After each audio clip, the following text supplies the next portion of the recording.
Meu nome é Marcelo Zarski e eu acho que até o final desse episódio vai ter um monte de gente se autodiagnosticando com TDAH. Meu nome é Anderson Rosa, também conhecido como Frater Goya. E sim, o que a gente está fazendo aqui mesmo? Meu nome é Ludmila Hashimoto e o ser humano precisa de duas coisas para ser feliz: conexão e autenticidade. Gabor Maté. É isso aí, Ludmila sempre trazendo citações belíssimas aqui enquanto a gente faz piada. É isso Tudo aí. que não presta é com a gente, tudo que presta é com ela. É isso aí. Estamos aqui reunidos mais uma vez, gente.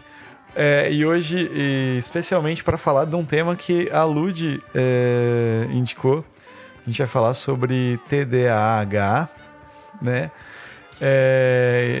Depois, muito provavelmente, eu vou ser muito espectador nesse episódio, mas também um indagador. E é isso aí. Bora falar sobre isso depois da vinheta.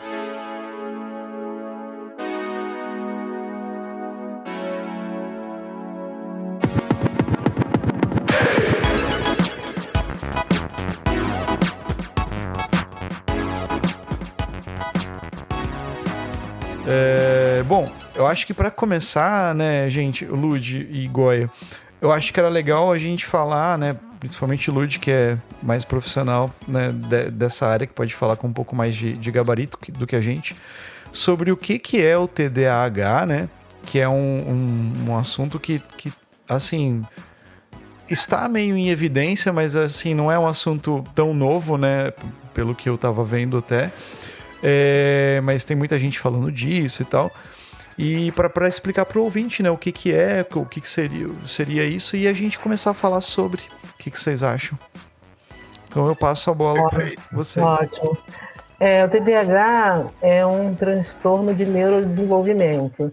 Então, o que é interessante falar logo de início é que é um transtorno biológico, né, neurológico. Então, se você fizer imagens de um cérebro de uma pessoa com TDAH e comparar com uma pessoa que não tem transtorno de desenvolvimento, é bem diferente o funcionamento. Só que o diagnóstico não pode ser feito porque não é viável, né? Pelo custo, pela tecnologia ainda que não se tem para fazer isso assim cotidianamente. Então, o diagnóstico ele é feito, isso chama-se diagnóstico clínico. Então, numa avaliação, dependendo de como o profissional preferir, muitas vezes é uma conversa mesmo, a pessoa falando, às vezes numa sessão de 1h30, ou às vezes mais, dependendo do caso, você consegue identificar se você só conhecer outros transtornos que você vai eliminando, né? Aqui tenham sintomas parecidos. E o TDAH afeta a vida toda da pessoa. Então ela vai falar um pouco do trabalho, um pouco do relacionamento, um pouco do autocuidado, como a rotina dela, cuidar da casa. Tudo que ela for falar vai ser permeado pelo TDAH. Então um psicólogo, um psiquiatra especializado, ele tem essa escuta muito específica dos sintomas do TDAH e para não confundir com outros, né? Mas as pessoas acham um pouco estranho, às vezes. A questão do diagnóstico do TDAH é muito discutida. Inclusive, na sua frase inicial, você falou, as pessoas começam a se autodiagnosticar.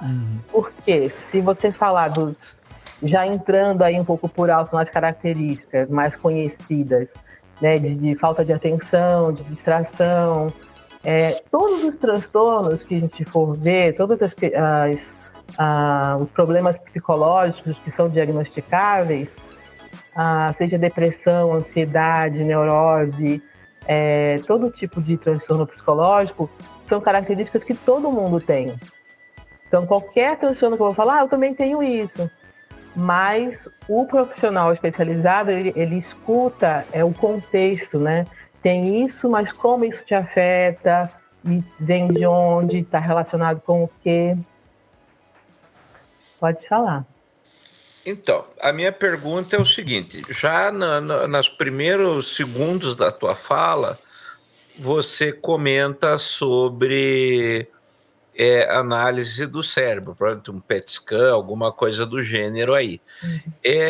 Então, ele é fruto de não é uma deficiência, seria errado usar esse termo, a meu ver, mas ele é fruto de uma formação diferente do cérebro da pessoa. Ele é fruto de uma questão neurofisiológica e não apenas de uma condição psicológica. Na realidade, a condição psicológica é a ponta do iceberg que vemos deste problema físico, é isso?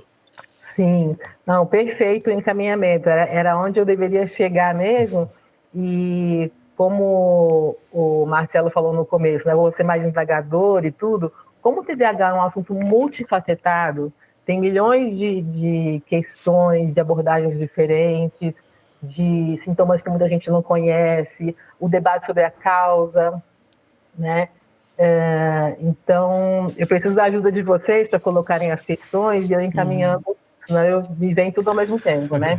Então, o funcionamento de neurotransmissores, né? Dopamina, mais conhecido e mais falado.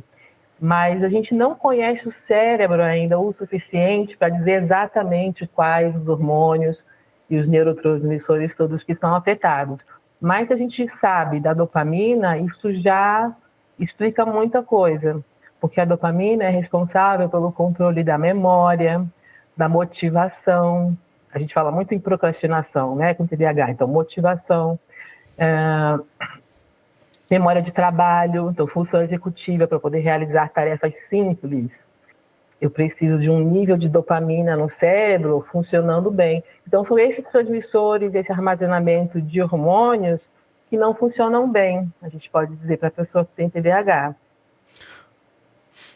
Ô Lud, e tipo assim, que nem o Goya colocou e você colocou também, né? É um problema que é físico, vamos dizer assim, né? Neurológico, tudo, mas é físico, que afeta outros lados, vamos dizer assim.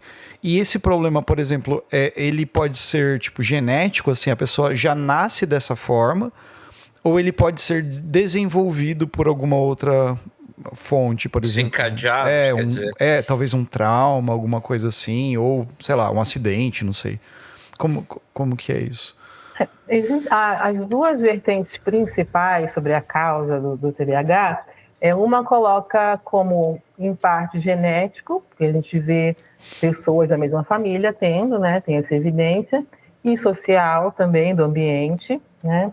Aqui eu prefiro, tem a ver com o que você falou de traumatização, né? Então a gente precisa entender o conceito de traumatização complexa, que é diferente do trauma naquele sentido, aconteceu um evento muito forte na pessoa que abalou e causou o estresse, a síndrome de estresse pós-traumático. O trauma complexo, que tem a ver com o TDAH, a pessoa tem, digamos assim, uma sensibilidade.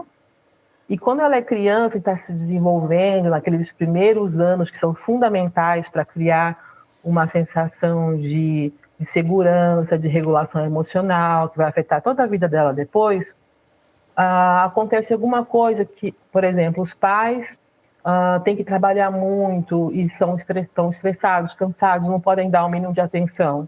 Um exemplo, assim, só para não ficar muito abstrato, né? Então, isso afeta a parte física como? A gente tem neuroplasticidade.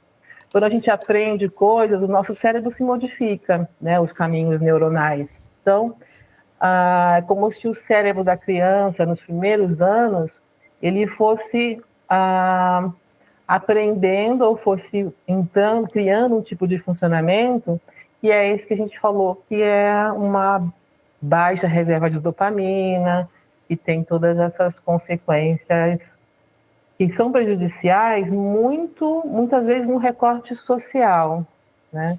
Aí a gente já puxaria a conversa mais para uma visão menos médica, eu diria, menos do TDAH como doença, como você mencionou, mas como neurodiversidade.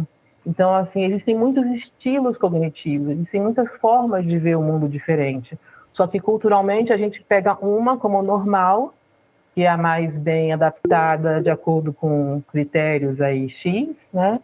E aí tanto que a gente pode puxar para, entre aspas, as características positivas do TDAH, né? Criatividade, resolução de problemas, perceber detalhes que ninguém percebe, uma vulnerabilidade emocional, que é importante também. Então, tem uma neurodiversidade, mas acho que a questão da traumatização também, se a gente puder desenvolver mais para frente, acho muito importante, porque aí, só puxar um fio em relação à causa, como é que é genético algo que como pode não ser genético algo que é físico, né? Porque justamente o comportamento, vou dar o exemplo de pais que são estressados, não podem dar atenção para a criança. Eles tratam a criança de uma forma que não transmite uma segurança emocional, porque eles foram tratados assim. Então, de geração em geração, eu vou transmitindo uma forma de cuidar, e aí é óbvio, né? Falo, nossa, minha filha tem TDAH, eu também tenho, porque isso é na neuroplasticidade, isso vai se formando, e se você não tratar e não tiver consciência, vai sendo passado de geração em geração. Tá, deixa eu fazer uma pergunta, então, que você foi falando e foi me surgindo aqui na cabeça. Até onde o pensamento divergente é fruto do TDAH ou caminha junto com o TDAH, ou são coisas que necessariamente não se conversam? É o pensamento divergente em que sentido? Por exemplo, essa questão, né, se você pega o pessoal que tem, no geral, altas habilidades e superdotação, muitos deles têm pensamento divergente. Então, eles descobrem soluções por pensar de um jeito que as outras pessoas não achavam. Então, às vezes, ele está olhando uma coisa e vendo 1000 outras coisas, aquilo abre um leque.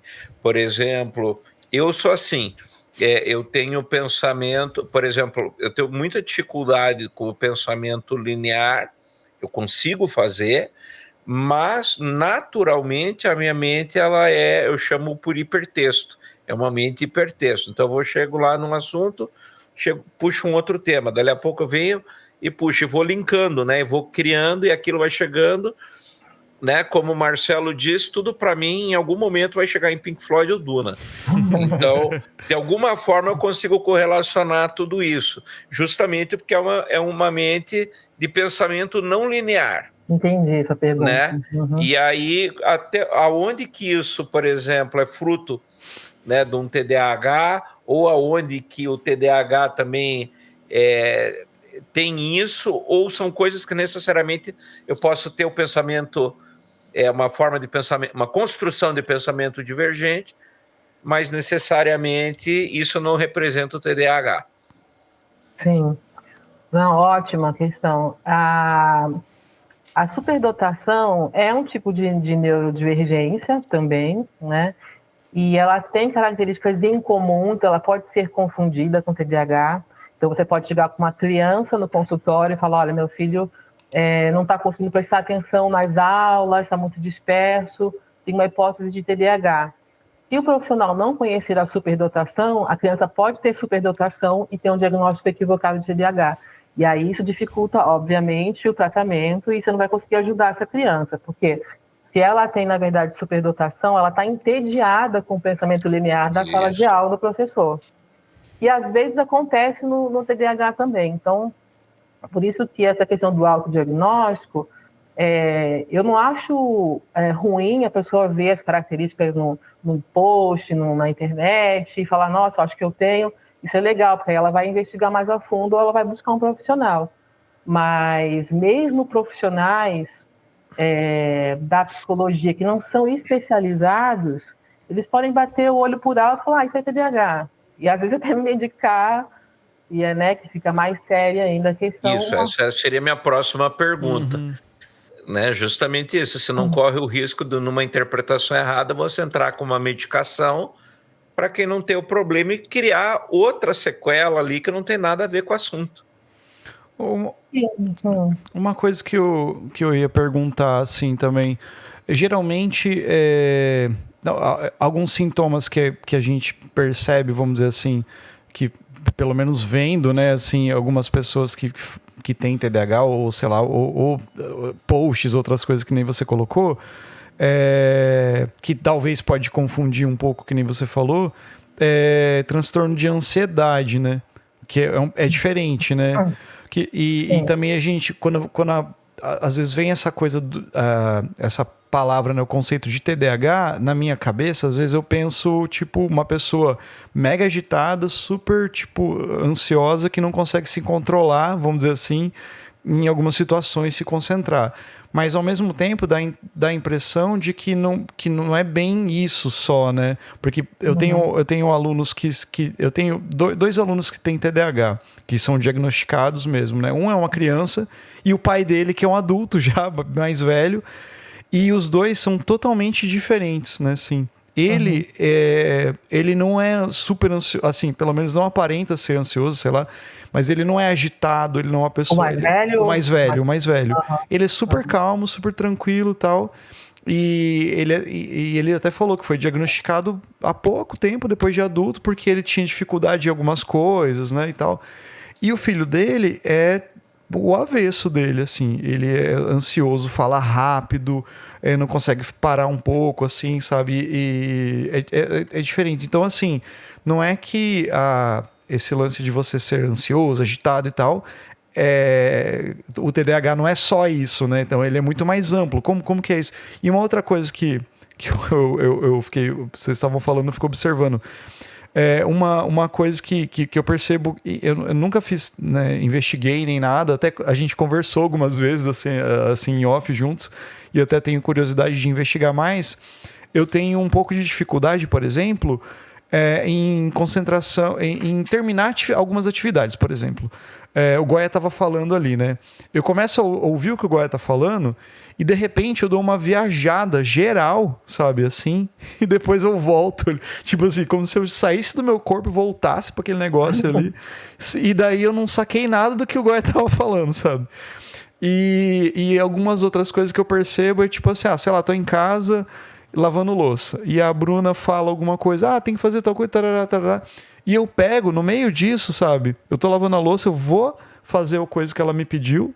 Só que no meio desse caminho, eu vi alguma coisa, eu paro, vou pôr uma música.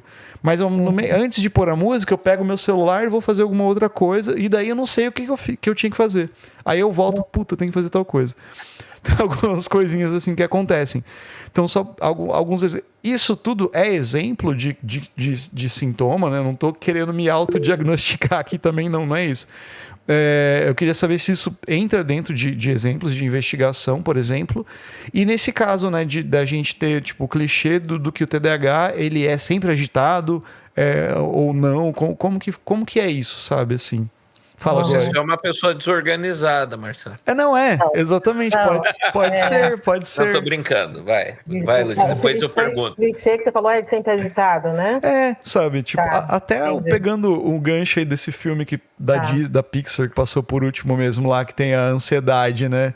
Que é o personagemzinho daquele filme Inside Out 2, como que é? Divertidamente 2, que tem um personagem que é a ansiedade, que todo mundo fala, o TDAH ali, sabe? Tipo, né? Enfim. Eu vou responder as suas questões, mas antes, como tem os fios, né, um puxando o outro, eu vou voltar um pouquinho só porque eu acabei esquecendo de concluir a pergunta do Goya, que muito se fala em dupla excepcionalidade, quando você tem TDAH e superdotação, né?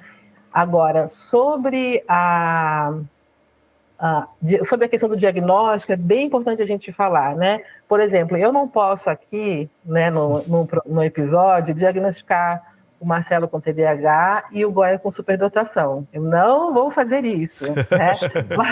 Mas para ser ética, né, eu posso dizer assim, eu não descarto a hipótese de superdotação para o Goya e não descarto TDAH para o Marcelo, né? Então, assim, não descarta, é uma coisa que pode ser investigada com mais calma, considerando outras coisas, porque O meu recorde de diagnóstico, eu vou falar brincando, tá, gente? Só para entretê-los. Foi assim, de 2 minutos, que eu fui contar um caos, né, no meio das questões todas. Eu fui no lançamento de um livro de uma poeta beatnik que eu traduzi, e aí a gente teve um sarauzinho, as pessoas leram um poema e tal, e depois as pessoas foram indo para um bar. E fiquei meio sozinha, que eu não conhecia ninguém, e vi uma moça sozinha sentada numa mesa. Aí eu falei, posso sentar com você? Ela falou, pode. Quando ela pegou o cardápio e começou a pensar o que ela ia pedir, eu troquei essas palavras com ela, não conhecia, nunca tinha visto, falei, posso sentar com você? Pode.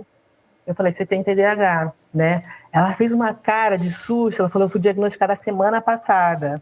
Uma moça que devia ter uns 30 anos, depois ela me deu o livro dela, era autora também. Então, assim, o que acontece, é igual quando você vai na feira, você vai pegar 1 quilo de tomate, aí você fala pro feira, você pega alguns tomates, você tem 1 quilo aqui? Ele fala, não, sem olhar, ele fala, falta 2 tomates. É meio isso, você vê na clínica, muita gente. Então, assim, o jeitinho dela, a dúvida que ela ficou para escolher, né, todo... então, assim, a questão do diagnóstico, como é uma coisa complexa, você tem que eliminar outros transtornos e estudar com bastante calma, né? Mas a gente vê alguns traços assim. Então, a questão da ansiedade que você falou, né? O que acontece é, como o TDAH ele afeta a vida toda da pessoa, vira uma bola de neve de problemas, e que se ele não é diagnosticado e tratado, ele tem comorbidades. Ele pode levar a depressão, ele pode levar a vícios em drogas, pode levar a ansiedade.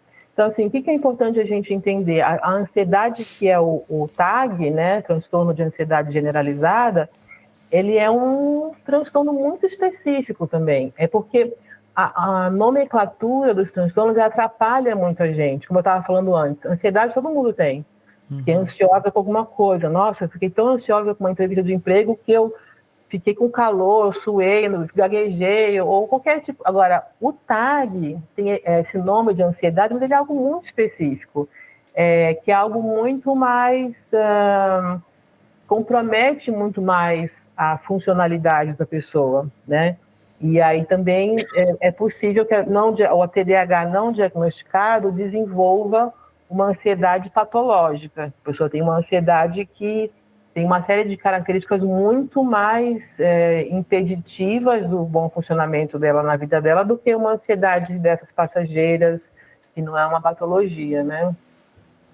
A outra coisa que você falou que eu anotei aqui foi o clichê da pessoa agitada, né? Então, já cada vez mais se sabe que a hiperatividade do TDAH, ela não é só física, ela é mental também, ou ela é física e ela se esconde. Por exemplo, a pessoa, a agitação física, se eu estou numa reunião, eu posso estar mexendo meu pé lá embaixo, ninguém está vendo, eu posso arranjar jeitos dentro do bolso de fazer coisas que a criança pularia, porque ela não tem essa filtro social, né? Então a criança vai correr para todo lado, não tem tanto, mas se eu estou no trabalho, eu posso ter uma agitação física, eu posso ir no banheiro. Tem gente que, para vestibular, fazer prova, está super ansioso porque, né, tem que se concentrar, aí pede para ir no banheiro, e no banheiro pula, sacoalha a cabeça, balança os braços. Então você tem formas de esconder. E outro lado é o mental. Então essa hiperatividade, ela é mental. Então eu estou parada aqui, mas eu estou pensando um monte de coisa ao mesmo tempo. Tem essa característica. Outra que tem a questão social, por isso que é mais difícil diagnosticar mulheres, né? Porque a menina, ela é forçada a ficar quietinha, se comportar mais do que o menino. Então ela vai esconder mais isso e talvez desenvolver mais depressão ou ansiedade futuramente. E a outra coisa que você falou de estar lavando louça, e alguém falar com você não ouvia, está distraído, dependendo do contexto mais geral, é uma característica, você dissociar, e tem a ver com traumatização também. E quando a gente é pequeno e a gente é muito sensível, e o ambiente responde de uma forma agressiva, por exemplo, é muito comum a criança com TDAH sofrer bullying, porque ela responde de forma diferente, de forma estranha, né, não esperada, neurodiversa. Então, ela vai sofrer. Então, a dissociação, ela é uma forma um pouco do sistema nervoso de proteger, se afastar. Eu estou lidando com alguém que é muito agressivo, muito violento, eu não sei o que fazer, eu vou sair da escola, alguém vai me bater, mas eu não falo para minha mãe, que minha mãe está cansada de trabalhar, o professor não entende.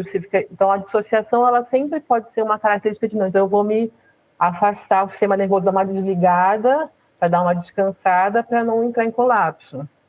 Então, a dissociação acaba sendo uma estratégia do sistema nervoso para lidar com diversas situações, às vezes não tão sérias, não tão graves, mas fica no repertório, né, do sistema nervoso.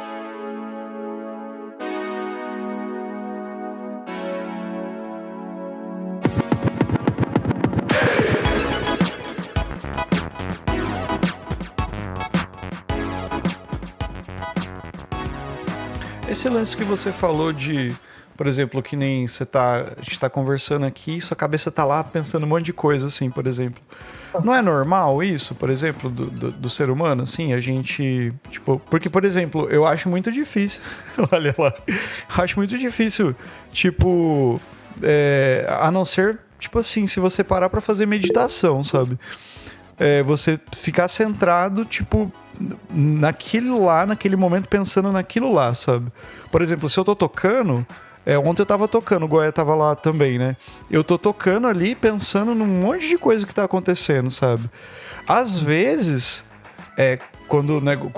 principalmente quando a música, quando o som tá legal, quando a parada tá acontecendo, eu viajo ali dentro da música mesmo. Por exemplo, quando eu vou tocar com o Goya, quando a gente tem o Amish, né? É outro rolê. Mas que nem ontem, por exemplo, a gente tava tocando num lugar e tinha uma galera conversando, tava um barulho, umas horas, e tinha hora que o som não rolava muito, assim, pra mim, sabe? E eu tava tocando pensando numa outra coisa, assim, muitas vezes. Então, assim, essa coisa de você... Pra mim sempre foi muito normal você tá pensando, por exemplo, em várias coisas acontecendo, assim, por mais que você tá se concentrando fazendo uma coisa só. Tipo, isso não é normal? Não, eu mencionei que as características de todo transtorno são coisas que todo mundo tem, são normais, mas depende de como elas são conectadas com outras características. Entendi. Mas eu fiquei curiosa porque que o Goya balançou a cabeça, assim, então eu queria ver o que ele tem a dizer sobre isso. Não é comum, né? Isso não é normal. Não, é que na realidade, assim, dentro disso que o Marcelo falou, sim, é natural do ser humano ter múltiplos focos de atenção, até como um instrumento de sobrevivência. Até aí não tem nenhum problema, né? Só que a grande questão é que hoje a sociedade, como ela está estruturada, e devido ao excesso de estímulos que a gente tem, isso também tem estudos, acho que a Lud está até melhor preparada do que eu para falar a respeito, mas, por exemplo, um dos grandes truques, né, por exemplo, para você ter uma vida mais saudável é você estar com a mente onde está seu corpo. Então, hoje, o que acontece? As pessoas estão no banco pensando que tem que pegar filho no colégio, estão pegando filho no colégio pensando que tem no mercado, está no mercado pensando que tem que fazer a janta, está fazendo a janta lembrando que esqueceu de pagar a conta. E isso, ele cria um processo de retroalimentação de ansiedades, porque daí você sempre acha que está atrasado, você fica igual o coelho da Alice, né? Você fica tarde, até que arde, ai meu Deus, ai que céu. E daí você fica desesperado com isso. E aí você entra num ciclo vicioso, que é extremamente tóxico, e acho que eu até comentei com o Marcelo outro dia, Lud, eu trabalho, eu sou funcionário público e trabalho num setor com outras 9 pessoas. E daí eu tenho colegas que só ouvem o WhatsApp, os áudios, na velocidade 2. E isso me irrita sobremaneira, que a pessoa começa a falar, e agora... Nossa, gente, isso me tira do sério. Sim. E aí, esses dias, foi o que eu comentei com o Marcelo, eu escutei assim o áudio na velocidade 2 e ia dizer, pô, abaixa isso aí. Aí quando eu olhei para o lado, era a minha colega no telefone, ela falando na velocidade 2. Né? E ela já tem assim, ela justamente é uma das que ouve somente áudio na velocidade 2, e o ser humano aprende por exemplo. Então a pessoa começa a entrar nesse modo desesperado. E isso é extremamente tóxico nesse ponto de vista, porque não nos torna, mais produtivos. Ao contrário, nos torna dispersos, ansiosos. Aí, como sequelas, isso diminui a tua capacidade de atenção, diminui a retenção de informações, diminui uma série, memórias de longo prazo, memórias de curto prazo. Então, que nem isso, você está falando, a pessoa está aqui do teu lado, comentando alguma coisa, ou conversa, e de repente eu pergunto assim, e aí, Marcelo, o que você acha? Oi? Como assim? Acha do quê? Né? Porque a mente está viajando lá. Então, há que se ter, ou que se buscar um equilíbrio, né? Eu, por exemplo, eu tenho muita coisa na cabeça, para, às vezes, canalizar tudo isso, né? Uhum. Então, eu, por exemplo, a forma que eu faço isso é organizar a minha agenda em horário. E daí eu digo, não, o horário de pensar nisso é de tal hora a tal hora, eu vou me disciplinando, né? Mas eu sei que nem todo mundo consegue isso por um motivo ou por outro. Mas, assim, existe uma tentativa de tentar se encontrar nesse meio tempo para evitar esses dissabores. Porque na meditação, quando eu ensino meditação, o não pensar, ele não existe. A sua mente sempre vai estar pensando em alguma coisa.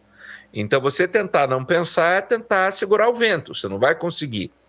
E um exemplo que eu dou é o que a gente hoje está discutindo, né? Porque, por exemplo, se você pegar, muitas vezes a TV está falando ali na sala, porque agora, né, o governo fez novas, blá, blá, blá, blá. Aí você não ouve, o seu cérebro ele já isola isso e sabe, eu não vou prestar atenção na TV. Aí eu pergunto, Marcelo, o que ele falou ali no jornal? Ah, não vi, estava pensando em outra coisa aqui. Isso é o mais próximo que a gente chega de não pensar. Então, o não pensar no processo meditativo consiste em você não dar atenção para pensamentos concorrentes, que é isso, de eu estar aqui pensando que tem que estar no mercado, estar no mercado pensando que tem que estar dirigindo e vice-versa. Então, quando você consegue isolar o pensamento concorrente, ele deixa de ser uma ameaça para você. Porque, como falou a Lúdia, até já antecipou um pouco disso, é normal algum grau de distração. Uhum. Né? Em maior ou menor grau é normal, não tem como. Nós somos seres de múltiplas atenções. Porém, quando isso se torna prejudicial, você esquece de pagar a conta, você esquece de lavar a louça, você não consegue ir no mercado, porque você está indo no mercado, aí você lembra que tem... agora eu vou lá no terreiro, aí você chega no terreiro, puta, esqueci de pagar a conta. Então, quando isso se torna prejudicial e impeditivo de outras tarefas, vira um problema. E aí o que eu vejo é que às vezes as pessoas voluntariamente, que aí não tem nada a ver com o tema da nossa conversa, elas geram, por exemplo, aqui em Campo Mourão, uma cidade de 90 mil habitantes, não tem por que você sair correndo. Só que chega meio-dia, parece que estourou a boiada, né? Ou as pessoas assim, não, eu tenho que sair, eu tenho que fazer. Então as pessoas querem levar numa cidade desse tamanho o pique de São Paulo. Não faz o menor sentido. E aí você adoece socialmente, gerando ansiedade, gerando transtornos aí, procrastinação, etc, etc, etc, que a gente já está careca de saber, né? Mas assim, então tem que tomar um certo cuidado em, às vezes, a gente pensar o que é normal e o que não é normal. E acho que uma medida para isso é a própria autoavaliação, que é você assim, será que eu não estou demais? Né? Quando vocês percebem, hoje eu esqueci de pagar a conta, amanhã esqueci o fogão ligado, depois da manhã, eu tranquei o carro com a chave dentro. Uhum. Né? E aí passo para a Lúdia, que eu já falei demais, deu câimbra na língua. Vou pegar esses fiozinhos para falar um pouquinho, que então, a distração, ela pode estar inserida nesse contexto do sistema nervoso que sofreu traumatização. Então, uma pessoa muito sensível, que teve situações na infância, na adolescência, recorrentes, em que ela não se sente compreendida, que ela vive num mundo muito que não faz sentido para ela, que ela sabe que o professor não vai entender, então ela já fica mais apática, não faz pergunta, porque a pergunta dela não vai dar atenção. Às vezes uma pergunta interessante, o professor corta, os pais, assim, o mundo externo sempre vai cortando. Então a dissociação é essa distração é meio que, bom, meu sistema nervoso está acostumado a ir para um lugar e é mais seguro, ou me dá uma autorregulada para eu não ficar me debatendo contra um mundo que não me entende. A gente tem que entender, então, de onde vem essa distração, conhecer melhor essa distração. A mesma coisa da velocidade 2, né, do WhatsApp. Por que a pessoa sente necessidade de colocar na velocidade 2? É insuportável ela esperar a velocidade normal da outra pessoa e ouvir com calma. Então, tem um fator aí de ansiedade que é interessante. As pessoas, eu não suporto ouvir velocidade 2, acho muito louco, assim. Então, se eu não estou em condições de ouvir, porque eu não estou com paciência, eu não ouço. Uhum. Então, eu vou deixar, ninguém está me... Né, se não tem urgência, ou eu ouço e pauso, né? Porque às vezes a pessoa é muito longa, a pessoa é muito prolixa, ou eu não gosto daquela pessoa, a voz ela me irrita, às vezes tem questões assim também, né? Mas é legal porque de onde vem essa necessidade de ouvir rápido? Alguma coisa emocional ali não está sendo suportável. Então, eu acho que as pessoas com TDAH, tem muitas opções, especialmente não diagnosticado. Vou falar de não diagnosticado. Ela vai ou para vício, depressão, ansiedade, arte, meditação, buscar um propósito. Então, tem várias possibilidades, né? Então, com sorte, a pessoa vai buscar um estilo de vida mais alternativo, que se encaixa. Em geral, a pessoa com TDAH, ela pode falar, eu não suporto ficar num escritório 8 horas por dia, no mesmo lugar, sentado, fazendo coisas que não fazem muito sentido para mim, que não são estimulantes. É literalmente insuportável você pedir para uma pessoa com TDAH fazer um trabalho burocrático que não faz sentido para ela, no mesmo lugar sempre. A pessoa é aquela situação que eu falei, de ir para o banheiro e gritar ou pular, é insuportável ficar ali. Então, ela já é uma opção, né, saudável, ela é criando um estilo de vida, criar uma vida que encaixe a neurocomplexidade dela, que ela tenha tempo, às vezes tempo para tirar uma soneca de tarde, é uma questão de vida ou morte, assim, a soneca da tarde com uma pessoa que tem autismo nível 1, né? É difícil também falar de CDH sem falar de superdotação e sem falar de autismo também, especialmente nível 1, que fica muito camuflado. Então, assim, o descanso para a pessoa com TDAH, às vezes dormir ou descansar de outras formas que sejam efetivas, né?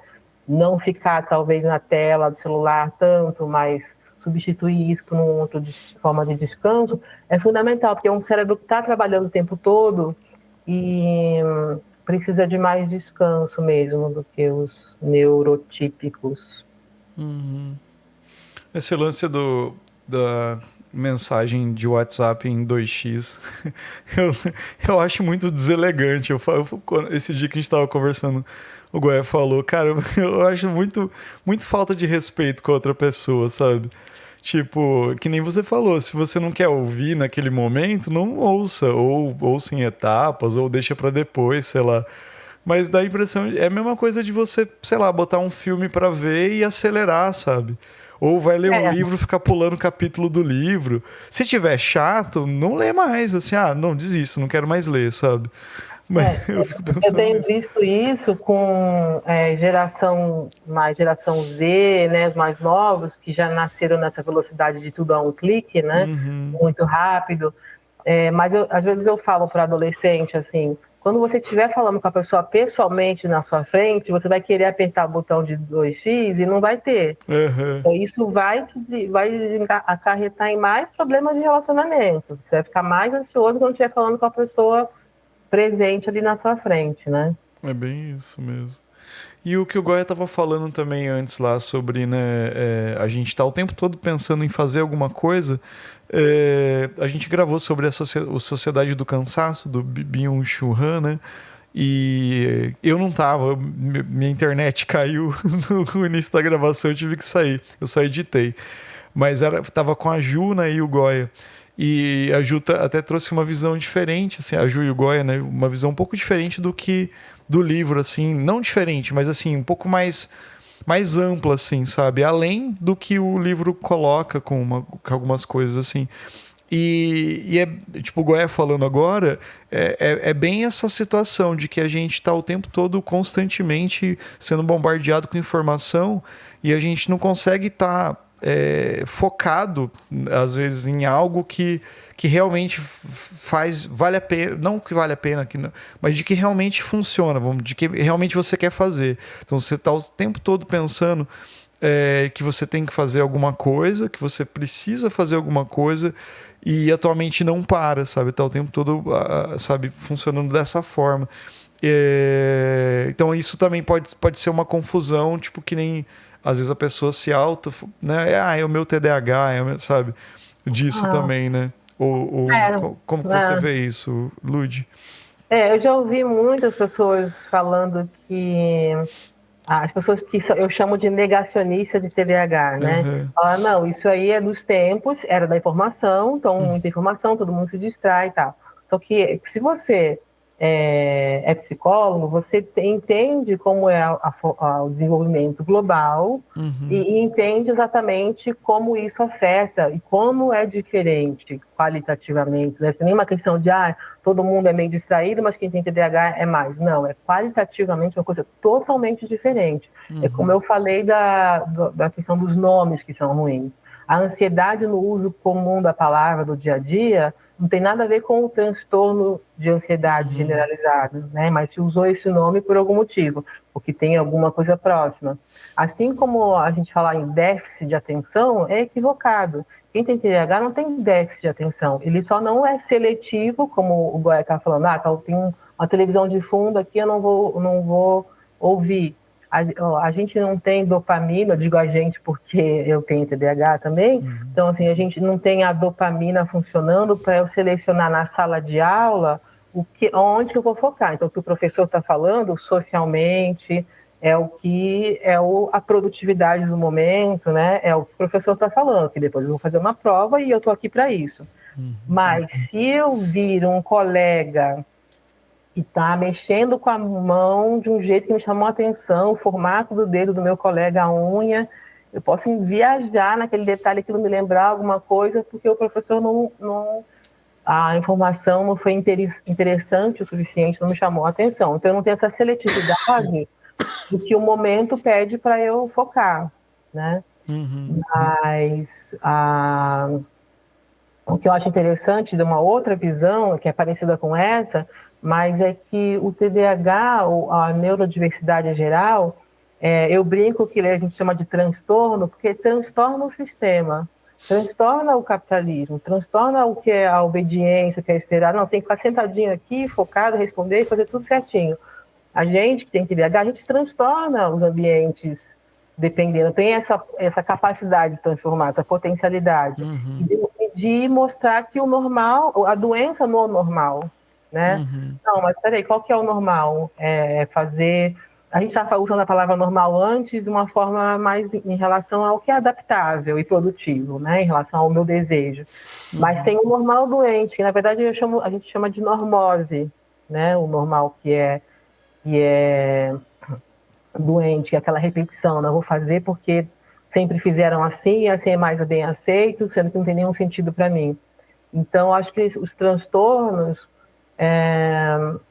têm esse nome porque é um distúrbio que atrapalha a minha vida, mas ele também transtorna o capacitismo, né? A questão de tudo que não for exatamente desse jeito, que sair um pouquinho do normal, é exceção, tem que corrigir, tem que mudar, tem que forçar, né? Então, acho que tem uma importância, e até espiritual, da neurodivergência, de trazer essa disrupção, de trazer esse desequilíbrio para o normal doente, né? E muitas vezes a pessoa que tem TDAH, ela é vista não diagnosticada, né? Ela é vista como uma pessoa meio alternativa, meio fora da caixa. Para mim, as pessoas que me conhecem falam que nem existe caixa para mim, não é que eu sou fora da caixa. Eu nunca nem percebi que existe alguma caixa em algum lugar. Então, isso é favorável, né, para um mundo doente que a gente está. E as pessoas, falando de qualidades positivas, que eu vejo na clínica, as pessoas com TDAH são muito empáticas, muito sensíveis, muito sinceras. Em geral, tem essa potencialidade muito grande, né? Não estou generalizando totalmente, né? Todas são, mas tem essa honestidade, essa sinceridade, assim, elas mesmas não percebem e que gera sofrimento, né? Porque às vezes a pessoa não gosta de mentir ou tem dificuldade de mentir e está cercada de pessoas que estão sempre mentindo, né? E tem vários tipos de mentira, né? Mas, então tem algumas características assim que são muito positivas e a própria pessoa não percebe e sofre por ter características positivas, né? Que eu vejo. O Lud, por exemplo, a gente está falando de alguns sintomas e algumas características, vamos dizer assim.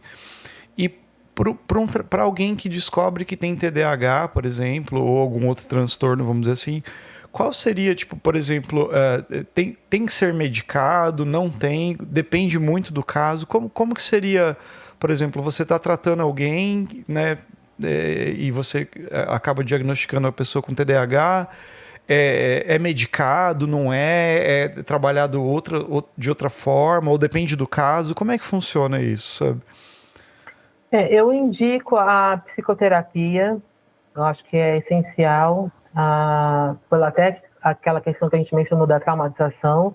É importante recuperar algumas memórias, né, de infância, entender um pouco as origens das questões emocionais, porque afeta muito a autoestima, afeta muito. A gente tem muita síndrome de impostor, pessoas super talentosas falam, não, eu não. Muito uma humildade. O que é síndrome do impostor? O que seria? Síndrome do impostor é a pessoa que tem um talento, tem uma qualidade e ela, mesmo os outros reconhecendo, ela sempre sente que não tem, que ela é uma impostora. As pessoas acham que eu sou uma boa escritora, que as pessoas estão enganadas, um dia elas vão descobrir que eu sou uma fraude. Que na verdade eu não sei escrever ou tocar um instrumento ou ser qualquer tipo de talento, né? Então é comum, né, a pessoa ter a habilidade, algum talento e ter baixa autoestima, achar não, e ter até uma ansiedade em relação a isso. Um dia eu vou descobrir que eu não sou tão bom assim. Então, assim, a psicoterapia é uma coisa. Agora, a questão da medicação, ela depende muito da metodologia, da linha de cada profissional. Então, eu posso falar por mim. Eu conheço profissionais que imediatamente ele vai te diagnosticar e já vai te receitar, se for um psiquiatra, a medicação, né? A Ritalina é mais conhecida e outras diferentes aí. Eu, por exemplo, posso falar por mim, dificilmente eu indico uma medicação. É muito, como você falou, caso a caso. Então, se a pessoa está numa situação em que ela precisa ter um adulto que precisa trabalhar, pagar as contas e está na beira de uma depressão, porque às vezes é melhor tratar a ansiedade e a depressão antes do TDAH em si. Né? Então, não usar a medicação do TDAH, tratar, olhar para a ansiedade. Mas eu só recomendaria a pessoa buscar um psiquiatra para conversar sobre a possibilidade de medicação se a pessoa estiver num extremo de estar beirando uma situação muito grave e precisar não ter apoio, precisar trabalhar e não está conseguindo trabalhar, está um nível de desorganização muito extremo. Aí eu converso um pouco sobre medicação e indico um psiquiatra. Mas, em geral, se não tiver assim, crítica à situação, acho que a psicoterapia não é um trabalho que vai mudar a pessoa do dia para a noite, né? É um processo de cura. Eu acredito em cura. E as pessoas falam que o TDAH não tem cura, né? Mas é cura justamente dos efeitos colaterais, né? Cura dessas comorbidades. Então, se a questão... Por exemplo, sintoma muito pouco falado. A gente fala de falta de foco, procrastinação, esquecimentos momentâneos, mas a disforia de sensibilidade à rejeição é um sintoma importante muito pouco falado. Você já ouviu falar? Vocês já ouviram falar? A disforia de sensibilidade à rejeição, a pessoa com TDAH é muito comum ela tem uma percepção de rejeição por parte dos outros. Então, isso depende de ciclos internos, não é sempre. Mas, por exemplo, se eu tenho TDAH e meu ciclo interno de rejeição está ativado, no momento em que alguém fala bom dia, querida, eu posso falar, meu, acho que essa pessoa não gosta de mim, porque ela falou num tom meio estranho, e ela só chama de querida quem ela não gosta muito, porque ou a pessoa demorou para responder uma mensagem, aí especificamente eu posso achar, nossa, a pessoa não quer ser minha amiga, essa pessoa não quer falar comigo. Então tem uma percepção de rejeição muito generalizada, mas que, diferente de outros transtornos, ela se resolve rapidamente, porque esse ciclo interno tem uma frequência curta. Então, no dia seguinte, eu posso falar, nossa, que bobagem, a pessoa não me respondeu, eu achei que a pessoa estava brava comigo, ou que não gosta de mim, logo eu percebo. Então, o TDAH ele tem uma desordem emocional, mas que ela tem esses altos e baixos muito frequentes. Então, eu posso ficar muito mal, posso chorar porque alguém falou comigo uma coisa que me magoou e eu acho que a pessoa não gosta de mim. E 2 horas depois eu estar super bem, adoro essa pessoa, nossa, até esqueci que eu achei isso, tal. Então, tem essa coisa de não guardar rancor e passar pelo o sentimento, né, de tristeza, que seja, mas tem uma desordem emocional. Então, uma coisa que as pessoas perguntam muito, né, e traz muito para a clínica, é a questão de relacionamento. Né? Então, você convive com alguém que tem TDAH, é casado com alguém que tem TDAH, o que pode ajudar? Porque é desafiador, né? A necessidade, às vezes, essa coisa de dissociação. Pô, você não prestou atenção, você não lembrou de uma coisa que era importante para mim, então eu não sou importante para você. Né? Então, assim, até você explicar para a pessoa que não é porque ela não é importante, mas porque você desconectou daquilo, esqueceu, uma comunicação bem clara sobre como é o TDAH para você ajuda muito a salvar relacionamentos. Né? Então, a questão da medicação tem uma coisa curiosa que aconteceu comigo, né? Eu tomei medicação para TDAH porque estava precisando muito, né? Estava com 2 filhas, morando sozinha, trabalhando, cuidando da casa, das filhas. E aí eu falei, não, eu vou tomar a medicação porque eu estou precisando.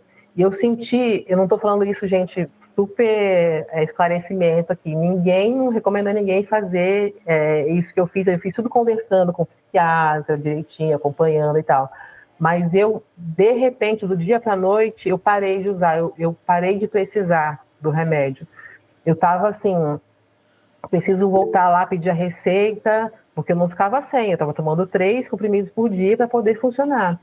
E teve um dia que eu estava anotando na agenda, amanhã buscar a receita e tal, aí acordei e falei, não preciso mais, o meu cérebro aprendeu, a gente estava falando sobre aprender, neuroplasticidade, é quase como a certas coisas, eu faço uma comparação, que eu acho que ajuda a entender, como a gente aprende um idioma, né? Um idioma às vezes parece algo tão difícil, né, de você aprender a falar com fluência e tudo, mas eu senti que meu cérebro aprendeu a funcionar naquele esquema, naquela rotina, que antes era impossível sem o remédio, né? De não procrastinar, de fazer muitas coisas que exigia muita concentração. Mas eu fui criando, acho que a minha vida, que eu tinha mencionado antes, sobre criar um estilo de vida em que cabe a sua neurodiversidade, eu também fui criando muito, através de autoconhecimento, que funciona para mim. Mas eu fiquei bem feliz de não precisar mais do remédio, porque tem muitos efeitos colaterais, né, graves. Como todo remédio, um remédio forte, assim, tem uma lista enorme, né, de efeitos colaterais. Ninguém toma remédio para TDAH porque de gracinha, como já muita gente acha que as pessoas tomam só porque, vou ficar mais esperto, mais inteligente, e uso equivocado do remédio, né, é uma coisa muito séria, né, pode causar problemas.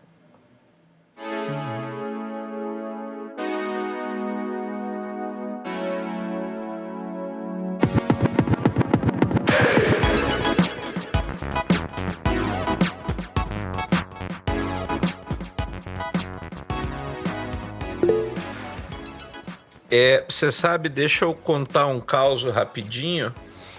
Eu tinha um amigo, quer dizer, ele ainda está vivo, que na realidade ele tinha isso ali no começo de 2003, ainda não era, acho que estava começando assim a popularização do conceito e de tratamentos e tal, e ele levava meia hora entre colocar um pé de tênis e o outro. Ele morou um tempo comigo e era desesperador. E você dizia assim, vamos sair, fulano, vamos. Então coloca o tênis aí, vamos embora. E ele já de roupa. Aí entre botar, peraí só um pouquinho, ele botava o pé, aí ele saía andando com um pé com e outro sem tênis, aí ia no computador, aí ia de telefonada, aí ele pegava uma coca, daí ele ia no banheiro. E aquele pé, um pé calçado e outro descalço. Aí até que ele tanto insistir, ele falou, não, eu vou procurar ajuda. E aí botaram o bicho na medicação e ele virou literalmente outra pessoa. Eu costumo dizer que ele virou um adulto funcional. Porque, e aí é muito importante colocar isso, a meu ver, essa historinha, esse caos, porque ainda existe um estigma que aí qualquer vagabundo, o cara só é um baita enrolão e aí agora diz que tem TDAH porque virou moda. Ou só para tomar remédio. E as pessoas, falta ainda às pessoas talvez empatia, entendimento ou a soma de tudo isso junto, de que são casos e casos. Você pode ter erro de diagnóstico? Pode, claro que pode. Mas, ao mesmo tempo, quem tenha o TDAH e precisa entrar para uma medicação, precisa de um acompanhamento, muda a vida de uma pessoa. E esse amigo meu, ele já tinha mais de 30 anos, ele estava ali com seus 33 anos e estava tendo dificuldade de ter uma profissão, de ter uma carreira, porque ele achava, como você falou ali, até da síndrome do impostor e autoestima lá no pé, porque aí não se acertava em nada, e começa a deduzir que ele é o problema, né? E então tem que se ter todo um cuidado, muitas vezes, para, como nós, enquanto que não estamos passando por essa situação que envolve o TDAH, que não tem o TDAH, nós temos que ter esse olhar, quase como a questão hoje do autismo, que está conseguindo, graças a Deus, conquistar espaços, né? Graças ao entendimento e ao avanço de pesquisas e tratamentos, para que essas pessoas tenham uma vida plena, porque é desesperador para quem vive com isso lidar com a situação. E muitas vezes, como foi o caso dele, foi rapidinho para identificar, perceber, né, e começar o tratamento. Então, apesar de tem que fechar diagnóstico e tudo mais, não é uma coisa que o cara vai fazer numa consulta de 1 hora, né? Vai ter um histórico aí desse acompanhamento, mas é essencial a gente ter esse olhar, né? Um olhar humano e um olhar empático, para que essas pessoas consigam ter a sua vida. Além disso, eu tive um outro caso de um colega de trabalho também, que ele foi praticamente expulso, o professor do colégio onde ele tinha lotação, porque ele tinha Asperger. E aí o colégio inteiro fechou, que era mais jogo expulsar ele, porque ele virou um problema dentro do colégio, sendo que o problema era como as pessoas lidavam com o Asperger dele, não dele. Né? Porque ele, na realidade, entre aspas, era a vítima, ele era a pessoa que vive o problema. E os outros, por falta de empatia, vamos eliminar esse cara, que aí entra no contexto do que a Lud falou, do que é ser normal.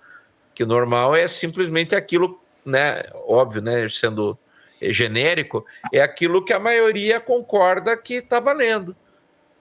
Né? É um acordo de regras, então vamos discutir aqui, e quem tem Asperger está fora, e foi o que fizeram com ele. E quase deu uma exoneração para esse coitado aí, para esse rapaz, por ter essa dificuldade. E olha, é um pepino, viu?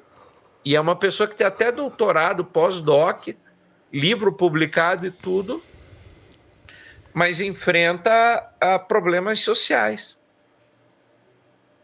Eu acho que é por isso que eu tinha comentado com o Marcelo quando a gente estava definindo o tema, Por que é importante falar sobre o TDAH? A ocorrência na população é altíssima, é 5% por baixo, porque eu acho que tem muito mais subdiagnóstico, gente que tem e não é diagnosticada, do que o contrário. Acontece que, então, se a gente pensar mais ou menos a cada 100 pessoas, 5 tem, então todo mundo conhece alguém que tem, se relaciona com alguém que tem no trabalho, na família. E é como nos exemplos que o Goya ilustrou aí, gera muito sofrimento. Porque uma pessoa que vai na hora de sair, ele demora para pôr no sapato, porque ele pensa em outras coisas, ele fica procrastinando, uma coisa que aparentemente não tem necessidade de procrastinar. Imagina em outras coisas que ele não fala, que ele está sozinho, porque a gente, como eu falei no começo, a gente tem necessidade de conexão, de ser aceito pelos outros. Então, por exemplo, eu tive muitos anos de dificuldade de tomar banho pelo TDAH. Por quê? Para o TDAH, fazer um almoço, tomar banho, fazer coisas simples, é como o seu amigo colocando um sapato. Para mim, o meu cérebro funciona assim: vou tomar banho. Onde está a toalha? Que roupa que eu vou pôr? Vou lavar o cabelo ou não? Tem shampoo? Passei o shampoo? Vou usar? Tá frio? Qual a temperatura? Então, assim, é um pensamento ramificado e vem essas coisas ao mesmo tempo. Porque a dopamina e outros neurotransmissores, eles atuam no que a gente chama de memória de trabalho e função executiva. Então, assim, uma pessoa que consegue traduzir 90 livros, que consegue criar 2 filhas, que consegue... O meu psiquiatra, que quando me diagnosticou, falou: como você conseguiu traduzir esse tanto de livro? Como você consegue traduzir um livro do jeito que você... Porque eu anotava na minha agenda, anoto ainda, almoçar, anoto na minha agenda, senão eu não almoço. Chega de noite, eu tô com dor de cabeça, eu falo, putz, não almocei.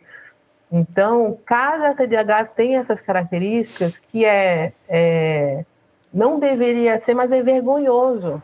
Fala, olha, não consegui tomar banho ontem, não consegui tomar banho, sei lá, às 2 dias, porque é essa situação parecida com o do sapato. Aí a gente vai, aí não consegue fazer, demora, procrastina meia hora, tem uma característica também que eu não falei, que é time blindness, ou miopia temporal. A nossa percepção de passagem do tempo é muito irregular.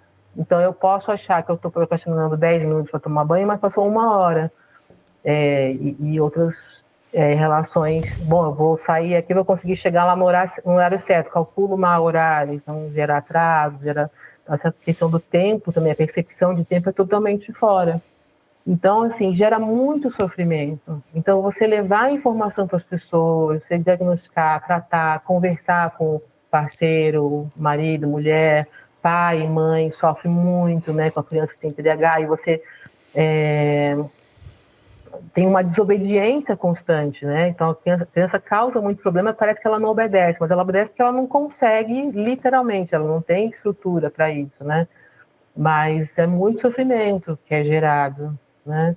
E a sociedade em geral, ainda como o Goya já puxou, tem uma tendência a um julgamento moral, porque é a doença da nossa sociedade. Então ela vai dizer que é preguiça, falta de interesse, falta de esforço, né? Então a gente tem que educar as pessoas assim, vamos ver, qual a diferença entre procrastinação e preguiça?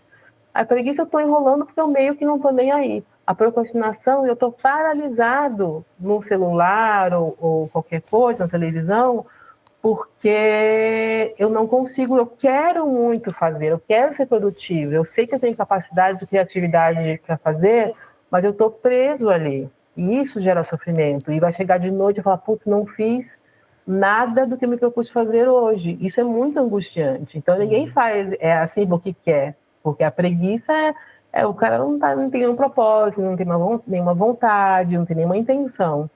Né? Então, a gente tem que educar as pessoas sobre diferenciar o que é falta de interesse. Por exemplo, você não lembrou do meu aniversário, você não me ligou, você não fez alguma coisa que demonstre que eu sou importante para você. Aí você explica como funciona o cérebro da pessoa, e a pessoa vai ficar, pelo menos, muito menos triste, né, da pessoa que ela ama não ter feito alguma coisa que para ela, porque geralmente é uma coisa do nível assim impensável, né, é inaceitável. Não, se você, vou dar um exemplo bobo, mas por exemplo, você não lembrou do meu aniversário e você é minha namorada ou namorado, então é porque você realmente não gosta de mim, eu não sou importante para você. E às vezes a pessoa está tão imersa em 1000 problemas se acumulando, em 1000 procrastinações se acumulando, e miopia temporal.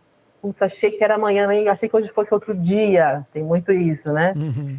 Então, é muito importante esclarecer essas questões, né? Ô, Lúdio, Verdade.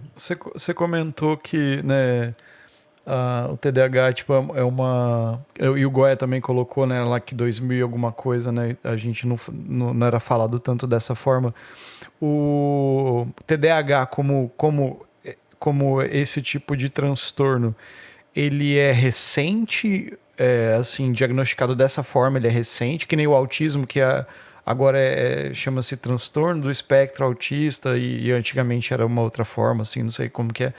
Enfim, é recente, é mais atual, seria tipo como se fosse, abre aspas, né, o mal desse século, vamos dizer assim, né, que nem teve lá, a depressão é o mal do século, né, e tal.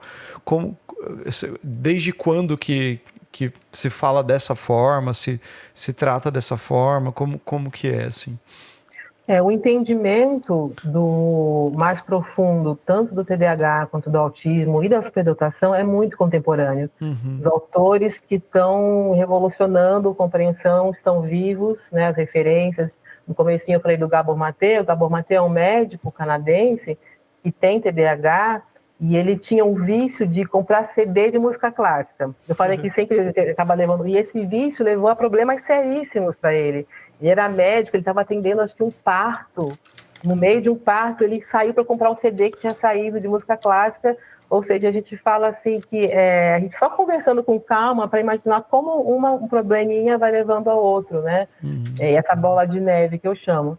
Então, é muito contemporâneo. Os autores que estão estudando a questão da traumatização, eu acho essa a questão que a gente falou, se é genético ou geracional, né? Então, esses autores estão aí dando palestra, dando curso, que é como ajudar a tratar pela psicoterapia, até antes da medicação, quando é possível, né? Que é a questão da traumatização, né? A questão no meu caso, por exemplo, eu tenho TDAH e autismo e talvez superdotação.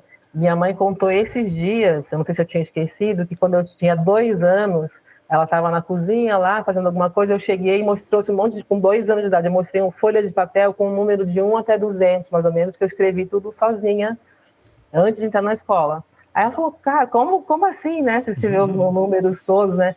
Aí eu fui lá, peguei as páginas amarelas, que é um catálogo que tinha antigamente, né? E eu fui copiando as páginas na ordem, né? Então, assim, no momento não tenho interesse em diagnosticar isso, mas eu fico pensando, né? Meus avós, né, bem recentemente, a questão geracional,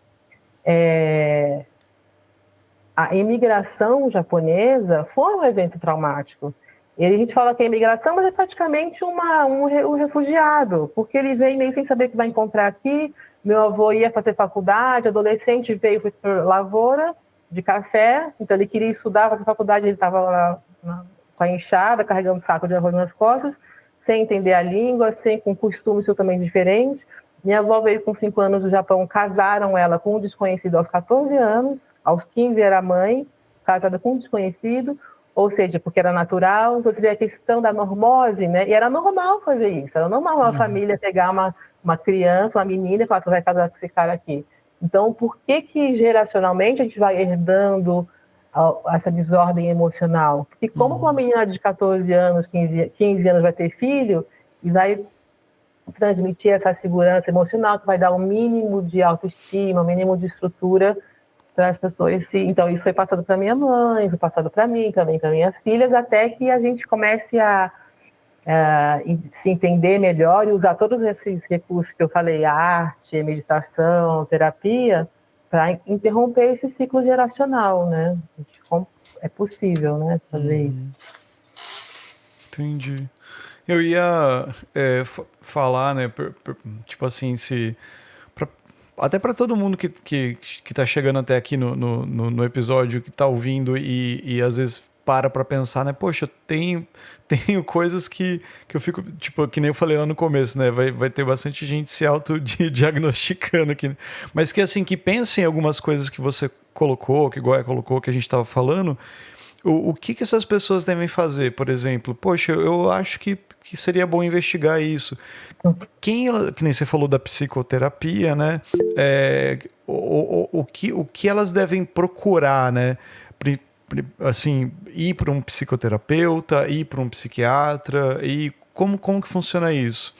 O que você aconselharia, né? Que nem você colocou que você acha que a psicoterapia seria uma maneira assim tipo assim de melhor, né? Você acredita que seria muito bom para esse tipo de coisa, mas para a pessoa assim, o que ela deve, onde que ela deve buscar? Que nem você falou, né? Tipo, a pessoa vai para arte, vai para outras coisas. É válido ela ir para assim, tipo assim, tentar canalizar algo, né? Tipo, em alguma outra coisa. Vou fazer tai chi, vou fazer meditação, vou fazer yoga. Ou não, a melhor coisa seria tentar buscar isso mesmo. Sabe por que eu pergunto isso? Porque tem muita gente que... vou falar da minha sogra.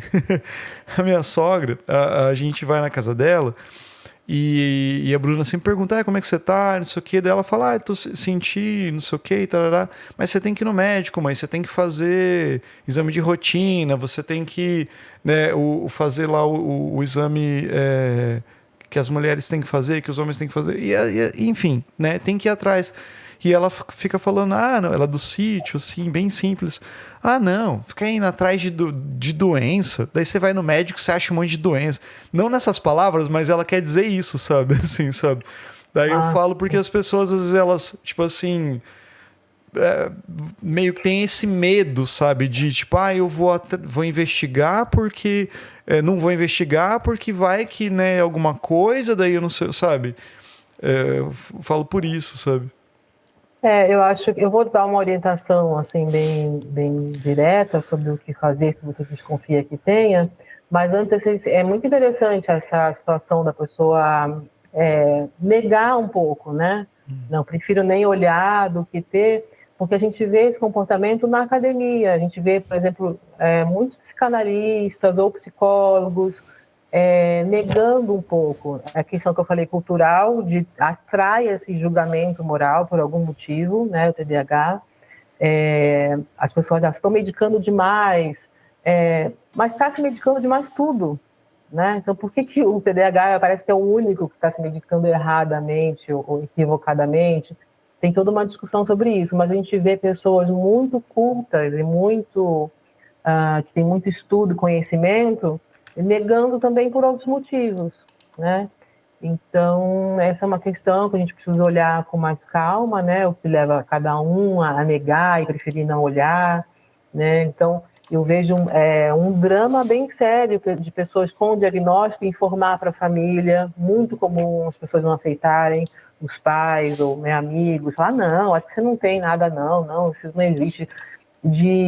Isso é excesso de patologização e puxa mais para aquela questão social. A gente era da informação, todo mundo tem isso, generalizar, sem discernimento do que é cientificamente comprovado, né? Então, por isso que eu uso a palavra negacionismo de TDAH, porque tem muitos psicólogos, inclusive, que falam como se fosse algo não provado ainda, meio dúbio, não. Você está questionando que existe algo, é porque você tem pouca informação, na verdade.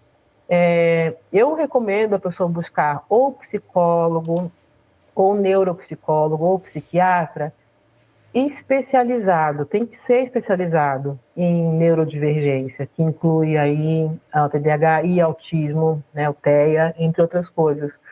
Porque se não for especializado, é muito difícil ajudar realmente, porque tem a questão da traumatização, que a pessoa que não está muito atenta numa terapia, ela pode retraumatizar a pessoa. Se eu meio que te culpar um pouco por não estar conseguindo tomar banho e falar, você não está se esforçando, então olha isso, se você não entender que é biológico, eu vou piorar a situação, você vai ficar com mais baixa autoestima ainda, né? porque você vai ficar se exigindo algo que você não tem capacidade biológica de fazer. Então, se o profissional é informado sobre traumatização, é legal também, porque aí não tem o risco de retraumatizar, de se sentir pior ainda porque não está fazendo as coisas, né? Então, e aí o começo é isso, né? Buscar um psicólogo ou psiquiatra especializado em transtorno de neurodesenvolvimento. TDAH e TEA são os principais, né? Cada vez, a minha opinião, assim, a visão pessoal que eu tenho observado, é cada vez mais difícil dissociar TDAH e TEA. É muito comum as coisas virar quase uma coisa só. Já tem uma sigla informal em inglês, que é ADHD, AUDHD, que é a pessoa que já sabe que tem os dois, né? Como no meu caso, o autismo e o TDAH. É muito comum, mas eu vi alguns estudos de 85%. A pessoa que tem um, tem o outro também, mas o autismo nível 1 é muito camuflado, né? E outra coisa que eu ia mencionar sobre... você estava falando de se é muito recente, eu falei que é muito contemporâneo. Eu queria mencionar o autismo também, né, que o Goya também mencionou, que há pouco tempo a gente está escutando o próprio autista falar do autismo, porque antes ele era observado, porque era muito comum autista não verbal, né, e dá uma impressão de uma pessoa que está vendo o mundo de uma forma muito desordenada, e na verdade é muito mais ordenada do que parece, só que se ele é não verbal, ele não consegue comunicar. Então a gente tem visto livros escritos por autistas, aí eles mostram com uma forma bem elaborada como eles veem o mundo, por que ele é não verbal, por que ele tem o meltdown, que é aquele colapso que no filme é mais clássico que a gente tem de autismo, a pessoa fica descontrolada, ou se batendo, ou gritando. O meltdown, então, ele explica como ele se sente estressado no limite, né, do excesso de estímulo sensorial. Mas autismo é outro programa, não fecha. Deixa pro próximo episódio. Fala, Goya, você levantou a mão, cara. Não, levantei. É pelo seguinte, porque na realidade, uma das coisas assim que eu tento sempre passar para os meus alunos é que, tendo ou não TDAH, tendo ou não suspeita de alguma coisa, se você é um ser humano, você deveria pensar em buscar fazer terapia, né? Por quê? Porque no mínimo, você vai aprender a olhar para si mesmo, né? E que é algo muito difícil. Descartes dizia que juízo é a coisa mais bem distribuída do mundo. Todo mundo acha que tem o suficiente. E na realidade ainda impera como no grande grupo a visão de que quem busca terapia é porque tem problema. E enquanto que eu acho que a gente deveria buscar terapia para não ter problema, né? E para se conhecer, porque a vida não tem um manual, né? E às vezes você sozinho não dá conta. E às vezes você está numa condição ou de família, ou de trabalho, ou social, em que você não consegue lidar com isso sozinho. De repente você está no meio de um grupo de pessoas que não tem nada a ver com você não se entende, e você não consegue falar, porque quando você fala é escorraçado, você se sente só. E aí a gente pode abrir para outras, né? A gente falou dos autistas, mas pense no pessoal que é trans, o pessoal que é da diversidade como um todo, né? Ou, por exemplo, né? Veja, um caso assim que parece ridículo pensar nisso, mas precisa pensar. O Brasil abriu suas fronteiras para receber refugiados. Então nós temos refugiados aí que vieram de Serra Leoa, que vieram da Venezuela, que vieram de N lugares, né? E que não tem apoio nenhum. Pensa, cara, você veio de um país que estava tão merda a situação que você diz, cara, eu prefiro me jogar no mar e arriscar a sorte de chegar num outro país, ou eu ficar no porão de um navio algum período, mês ou meses, para tentar entrar num país de forma clandestina, largando família, largando tudo, porque minha vida lá tá tão ruim que se eu ficar eu corro o risco de morrer. E aí pensa, você chega aqui, você não fala português, você não tem um parente, você não tem um amigo, às vezes você lá tinha uma profissão, sei lá, era administrador, era qualquer coisa, e aqui você vai ser cara que trabalha no abate de frango, por exemplo, né? Ou busca, ou trabalha num subemprego qualquer. Você acha que essa pessoa não precisa de ajuda? Você acha que essa pessoa não deveria buscar, de repente, se terapeutizar? Né? Então, pensa os grilos que essa pessoa tem na cabeça para lidar sozinha, e aí não é de se espantar que a gente tenha, nos nossos tempos, surtos, né, coletivos aí, porque a gente está numa sociedade quase distópica, gente. Então, eu digo isso para os meus alunos, e se você está ouvindo a gente agora e sente que o peso está demais, busque ajuda, busque se conhecer, né? Se você sente que está algo estranho no ar, né? Algo de estranho no Reino da Dinamarca, busque ajuda, busque apoio. Isso não é uma fraqueza, ao contrário, isso é uma fortaleza para você. Uhum. Você fazer terapia, você se responsabilizar pela parte que te cabe. Eu na terapia, eu descobri muita coisa que eu me achava uma pessoa muito boazinha, muito fácil de lidar, muito compreensiva, mas aí eu comecei a perceber, aí você toma as rédeas da própria vida, aí existe livre-arbítrio. Quando a gente está na inconsciência, empurrando com as coisas com a barriga, não existe mesmo livre-arbítrio, né?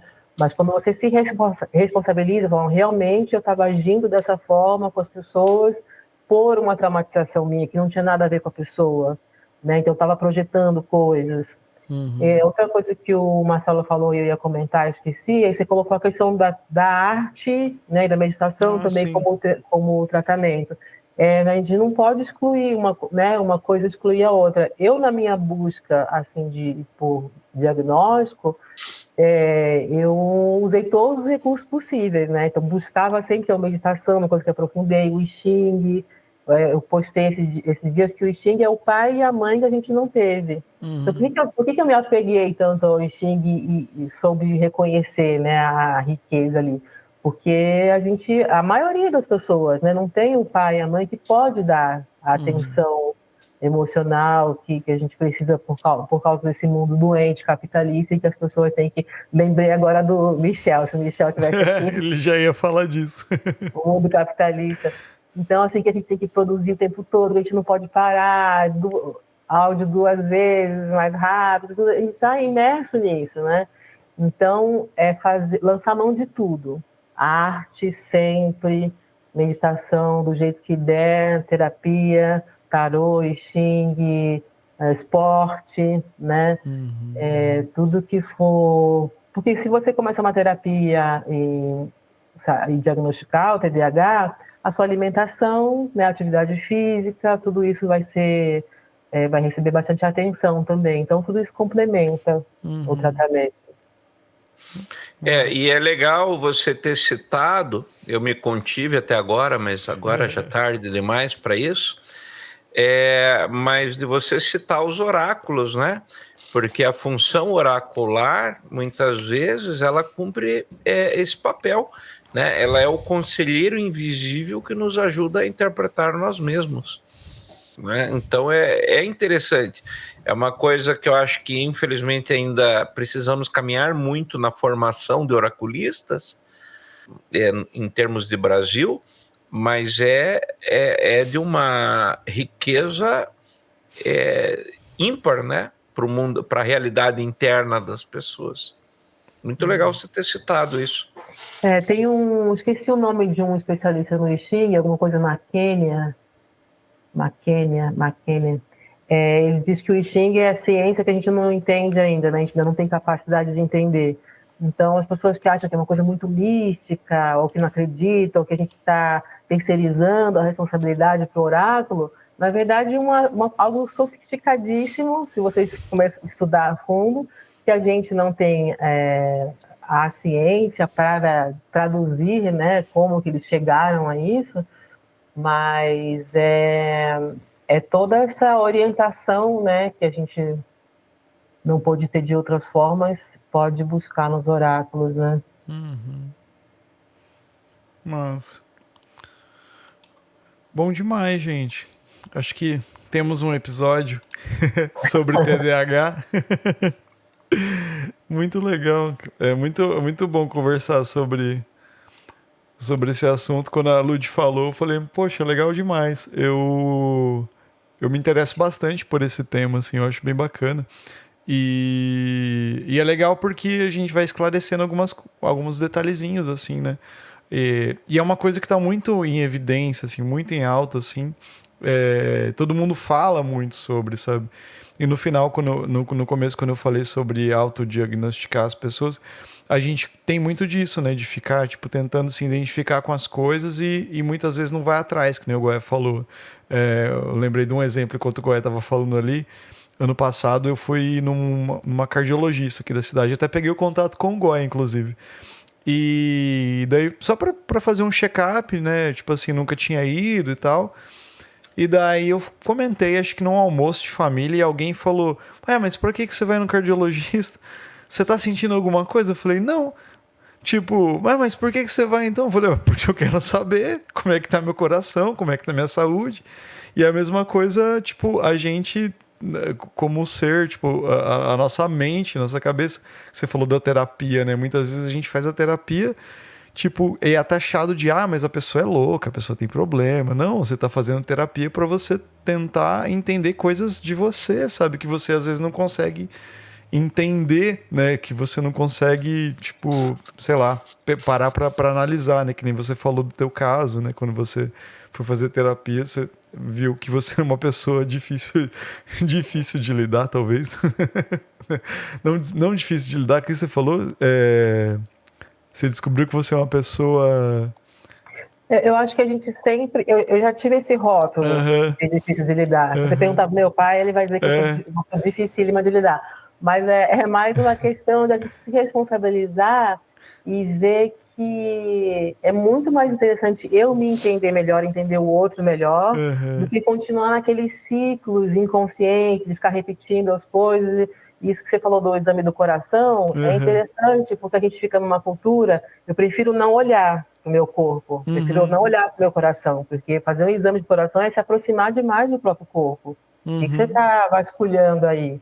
No desconhecido, no que está protegido, né, fechadinho ali, mas que está afetando a cada minuto do seu dia, o seu coração, né? Então, acho que você sente isso, né?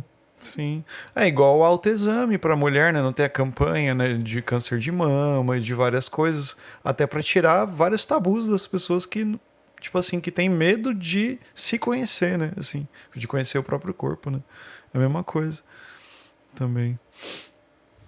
Tem gente que não tipo assim, não acha, tipo, não, como que eu posso falar assim, acha que tudo vai, tipo assim, acarretar em algo que é ruim, assim, sabe? Não quer se investigar, se conhecer e assim vai.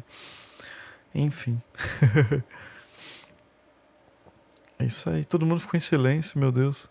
A gente tá só tentando deixar você naquele silêncio constrangedor. Ah, assim. sim. Você mandou uma mensagem para a Lud ali agora, né? Não responde. Isso, mandou um ótimo. Né?